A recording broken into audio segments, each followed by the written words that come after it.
Today's podcast is brought to you by Audible.com. Get a free audiobook download and 30-day free trial at audibletrial.com/usingyourpower. Over 180,000 titles to choose from for your iPhone, Android, Kindle, or MP3 player.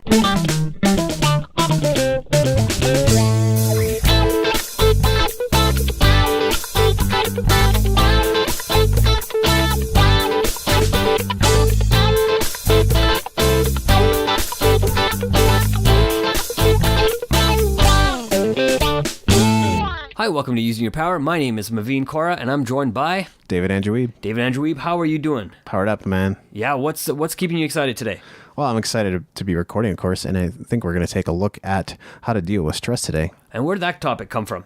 Well, I think it's something that we all encounter at times. I know that you've got a great article on the topic, and I've shared about my story too, about, managing anxiety, overcoming anxiety, healing and recovering from it. So I think it's a topic we can definitely speak to, and, it kind of comes and goes, or it'll be worse at some times and better at other times, but it's all something we deal with in life. And it's also something education doesn't talk about that much at all. So why don't we?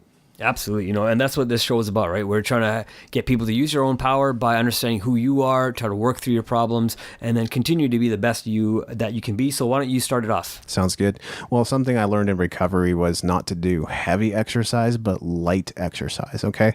And this is probably mostly for people that have gone through, a panic attack or anxiety attack, something more severe that's actually manifested in your body. I mean, don't get me wrong, it doesn't take long for things to begin to manifest in your body when you're stressed. I found something that happened often when I found myself very stressed was I would get tonsillitis, and it was definitely healable and it got better every single time. But that was one, warning sign or mile marker to say, you know what, maybe I'm too stressed out and I just need to do something else. So going for walks, long walks are okay too. Just don't, if you've recently had an anxiety attack, panic attack, it may be best not to dive right into heavy exercise, but to start with something light. Absolutely, and this kind of works with my next points on diet. And I learned about diet going through my own stress. Oh, yeah. I had actually gotten ulcerative colitis, and I actually had to work through that. I was on medication for a long time.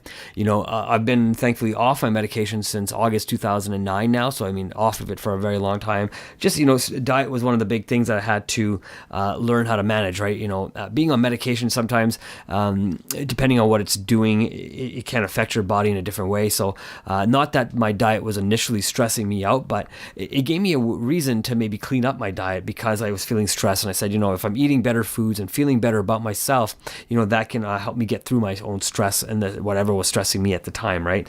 So one of the things I could also suggest for people to do is there's a couple of different articles that you can definitely find on discoveryourlifetoday.com. I think this one of the things about the website is I really wrote about my personal journey and other people's journeys as well. Recently I had read a book by Tim Ferriss, and it was talking about the slow carb diet. So I kind of tried it out, said, hey, what can I do, and let me see what kind of results I can get by trying out his idea and concepts behind diet. So if you go to discoveryourlifetoday.com /10 pounds in 6 weeks with no exercise, you'll really see how I was able to lose 10 pounds with no exercise. And I know you said exercise is important, David, so I don't want to take away from that at all.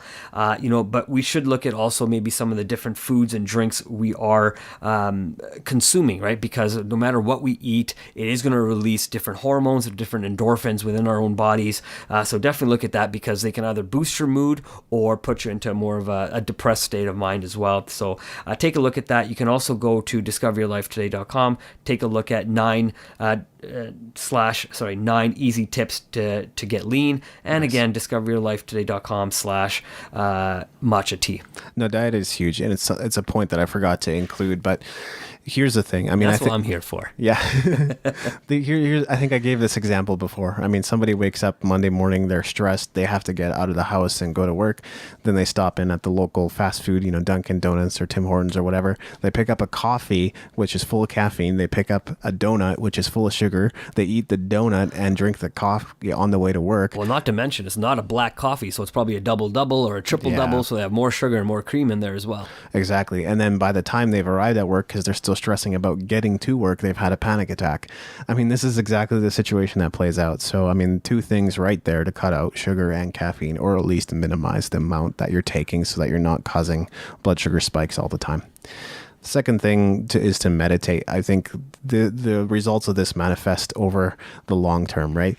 If you do it every day for 15, 20 minutes, that's really all it takes. Even 10 minutes, if you find you can't do 15, I find 10 minutes easier to do myself, which is fine. But it's just about sitting still, breathing, letting your mind relax, letting your body relax. It can be hard for somebody with anxiety to do, but you'll still see the cumulative effect over time if you keep at it. And even if you find yourself more stressed out while meditating, just kind of let the thoughts go and focus back on your breathing. Right, and that's the idea of meditating too. I know that was one of my points I had as well, and I'm glad you brought that up. I did have a couple other points that I'll bring up too, but if you want to take a look at an article on discoveryourlifetoday.com/mindful meditation, it'll actually talk about my 2016 journey of meditation. Nice. I was trying to meditate for 365 days. I believe I only got through close to about 80. Not as many as I liked. This year I'm doing the same thing again, and I'll write about it again at the end of the year, but I'm well on track to getting towards that 365. But if you're looking to find ways to release stress or relieve stress and deal with it, potentially look at going to a spa. That might help. Yeah. Just kind of help release that, that feeling, that burden that you may have on your body or in your mind. Listening to some nice relaxing music. Don't listen to something that's got very high energy, a lot of swearing, stuff like that. Turn that stuff off. Maybe go out with a bunch of friends and have a night out. Sometimes that can help release stress. On the flip side, that can sometimes also cause stress. So if you don't know what is causing it, obviously do the right things for that. And getting into nature. I think we've talked about that in many different podcasts. So get into nature, and that can also help you sometimes release stress and manage your stress, unless that is causing your stress. Yeah, exactly. I think, in some cases, acupuncture is a good one too. Some people have found some benefits and results. I'm actually going to let Mav talk about that because it's not one of my points. No, it wasn't actually one of my points either. But you just didn't think of it. Yeah, I didn't think of it in my little line that I just gave you with meditation. So it's just like, I missed one. Okay, well, there you go. Yeah, in some cases, chiropractic or acupuncture work can be helpful. But again, like Mav said, that might just cause more stress. Well, if I can add to that, I've gone to an acupuncturist, and the nice thing is, the goal of the acupuncturist is to use old traditional Chinese medicine and to help release different points within your body and different energy fields, and they do a lot of work. It's not something that can happen maybe over time, but really you do start feeling different after you go for an acupuncture session, and you can really start feeling your body releasing maybe the tension that it's holding, if maybe not the stress, but at least that tension. Yeah, I think you could achieve kind of the same thing with a nice hot shower or a bath and just sitting in there for a while. Another thing, just get back to sleep. Please get more sleep than you're getting. That's one of the reasons you're stressed out as you are. It's one of the reasons why you may have generalized anxiety disorder or frequent panic attacks, is because you just aren't sleeping that much. Yes, I know some people brag about being able to live off 4 or 5 hours a day, but the thing is, they have a sleep mutation and they're rare and they are the exception, and sorry to say, you probably aren't. So get your 7 to 8 hours, and if you're anxiety and you have time to recover and you're not stressed about having to get to work at a certain time, then sleep a little longer too. Absolutely, and if you're stressed out, one of the things you can obviously do is go talk to a professional, right? That's Yes. obviously one of the options that we should have out there, because we're not professionals, we're not psychiatrists. No. What we can do is guide you to the right places, and that's kind of our job right here, is to guide you in the right ways. Now, if you're not needing therapy in that direction, potentially you can get a mentor, someone who can kind of guide you the same way a therapist may be able to guide you, or even a personal life coach who can maybe kind of talk you through that because they've been through the same things, right? So maybe looking in that direction and finding people who've gone through what you are going through, and really maybe talking to them and having them sit down with you. I think that's the same idea behind these 12-step programs for alcoholism and stuff, is really getting around people who are going through the same thing as you, talking about it, and just kind of letting go of things, as what you said earlier, David, is what you're supposed to do through meditation. Yeah, and there is actually a very important differentiation there. If you go to the psychiatrist, their goal is generally to prescribe you medicine, which may be beneficial in the short term. In some cases, may help you deal with the immediacy of the sudden stress of having to deal with stress. But I think most cases people want to go and see a psychologist who you can talk to, and they will listen to you. And if they really feel that you might need medicine, they will forward you or help you move in that direction. Right. And I think any good doctor, just kind of adding on to that, David, should probably typically look at working out and diet as a way to maybe start there, because as a general ways to boost your mood. Again, depending on what your stress is, and depending on if there's some sort of illness also attached with that stress, that may or may not do anything. But again, there's nothing ever wrong with focusing on diet and working out anyways. Exactly. Another thing that is somewhat, controversial out there, surprisingly, is deep breathing. I mean, that was something that I did quite a bit of to kind of slow it down, right? When you're anxious, you're breathing a lot faster, and that just kind of happens probably subconsciously without you even thinking about it. Now you're trying to regulate something that your body is automatically regulating, and then you end up hyperventilating, which is why you feel lightheaded, which is why you might keel over, or not keel over, but you'll just fall. You might, fall over or lose consciousness. So it depends. I think, slow, deep breathing without harming maybe your internals is better. Like, don't breathe so hard that, your chest is puffing out and, your bones begin to rub up against your skin and body and stuff like that. Obviously, we don't want to cause any damage. And I think that may be the reason why deep breathing is a bit controversial out there and why people are saying it doesn't work. But slow, deep breaths, right? Nothing, not exaggerating the motion, I think can be helpful. I like the idea of deep breathing, but maybe even consider something like controlled breathing. I think that's maybe right. A little different, but similar to what you're saying, David. So one of the things I know I practice in meditation is I'll breathe. I'll say if I'll do a deep breath and I'll count to 6, and I'll just as I breathe in, I'll count to 6 slowly, and as I breathe out, I'll count to 10. Just that slow intake and very slow out breath as well. And that way, I'm controlling the breath, allowing brand new oxygen into my blood, allowing that oxygen to be carried throughout your body, and then you can start feeling that energy. And again, I think that does help with stress management as well when you're able to get fresh oxygen in, and I think breathing is excellent for that. Absolutely. So one of the things I think is a pretty simple one. A lot of times, if you're stressed, you can probably read some books on the topic, or if you're going through some sort of illness. I know there's so much content out there. You can go online and Google anything you want, but really try to find the right book. Maybe try to find something. And we talked about if you know somebody who's gone through something as you, see if they've read some sort of books, and then try to see if you can read the same type of book. Depending on what is stressing you out, sometimes you're just stressing yourself out. You may not have any sort of illness. You're just kind of in your own way. There's a great book out there by Dale Carnegie. It was called How to Stop Worrying and Start Living. Right. And, a lot of people have only heard of How to Win Friends and Influence People. But if you pick up this book, it's a great book. It really helps you kind of move forward past, the things that you've been procrastinating on and which are just starting to cause you stress. And I did do a quick article as well on discoveryourlifetoday.com/ How to Stop Worrying and Start Living as well. And so go take a look at that. And the initial starting of this podcast, David mentioned that I had done an article on how to handle stress. It was actually called How to Handle Stress at Work. So you can check that out as well at discoveryourlifetoday.com/handle-work-stress. Great. And I think another great thing to think about is just laughter. I like that one. Yeah, that one was helpful for me too, and just watching movies or watching TV shows or finding something that you connect and resonate with, right? Like whatever it was for me at the time, maybe like How I Met Your Mother series or what, certain comedy movies or Happy Gilmore or whatever else. Laughing kind of helps your mind be reminded of the lighter side of life, because people with anxiety can often be very serious, and that's okay because we are intelligent beings, and we are smarter than the average person.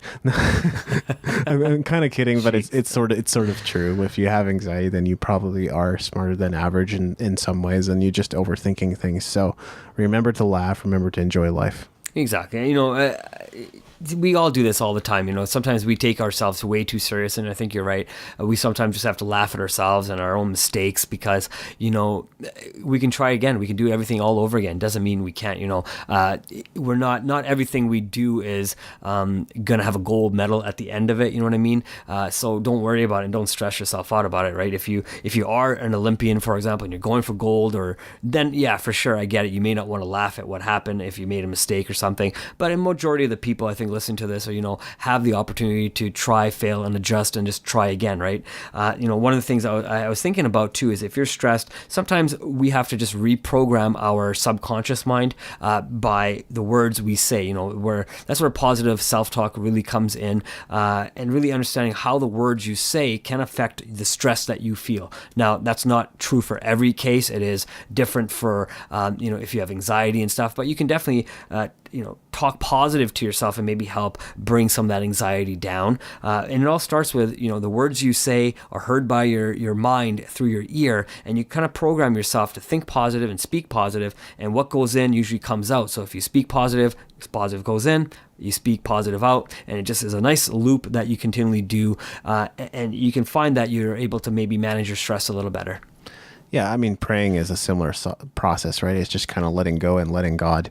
And if it's helpful, or at least comforting, to believe that, there's an all-caring, all-knowing God that you can talk to at any moment. I mean, that can be helpful for a lot of people who are going through the stress, not to make you any more spiritual than maybe you already inclined to be, not to make you religious or any way, just to, find some comfort in your life and find a way to deal with that stress.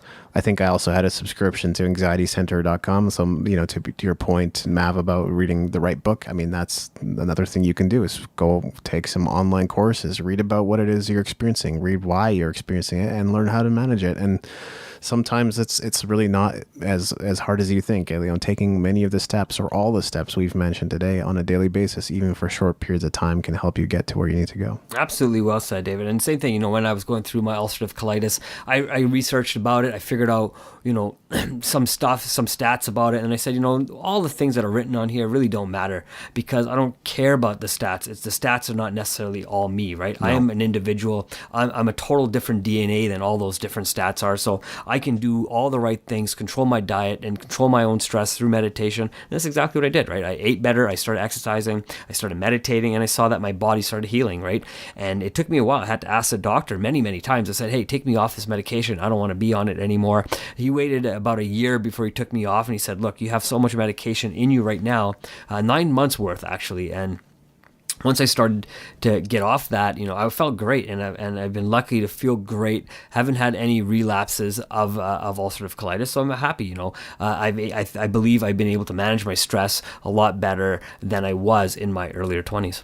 Yeah, and that's an important point, to not give into the fear, what you said about the stats, because I think a lot of people will read something online and go freak out even more, so it's just making more stress. That's not what you want to do. Don't give into the fear. Don't worry about what other people are saying or what their experience was. They may have struggled with anxiety for 20, 30, 50 years. That doesn't have to be your story, and I found that out firsthand too. Absolutely, man. Any final thoughts? No, that's it. Awesome. All right. Well, this has been Using Your Power. Find us at usingyourpower.com. Leave a comment, send a message, download your free audiobook, and also, find us on iTunes or Stitcher or wherever else you listen to podcasts. Feel free to leave a comment and a rating there too. Awesome. And what's the audiobook called, David? 10 Simple Ways to Unleash Your Personal Power. And why would someone want to download that? To better their lives in 10 simple ways. Awesome. All right. Talk to you next time. Have a great day.